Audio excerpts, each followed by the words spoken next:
জুতোটা ছিঁড়ে গেছে, কাছে একটা টাকাও নেই যে নতুন একটা জুতো কিনবো। মনে হচ্ছে সেলাই করে আমার পড়তে হবে।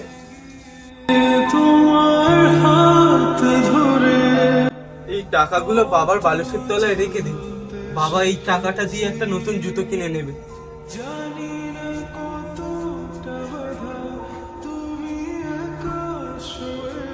টাকা বালিশের কোত্থেকে এলো? হয়তো আমি মনের ভুলে রেখেছি। খোকা, ও খোকা, এখানে শোন তো। হ্যাঁ বাবা, কি হয়েছে বলো।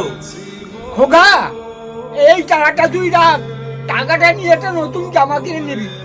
বাবা, তোমার তো দেখলাম জুতোটা ছিঁড়ে গেছে, ওই টাকাটা নিয়ে তুমি একটা নতুন জুতো কিনে নাও।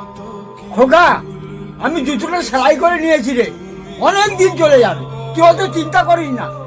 তুই এই টাকাটা দিয়ে একটা নতুন জামা কিনে নে। বাবা সারা জীবন সন্তানের চিন্তা করে, নিজের কথা একবারও ভাবেন। হ্যাঁ, এটাই হচ্ছে বাবা।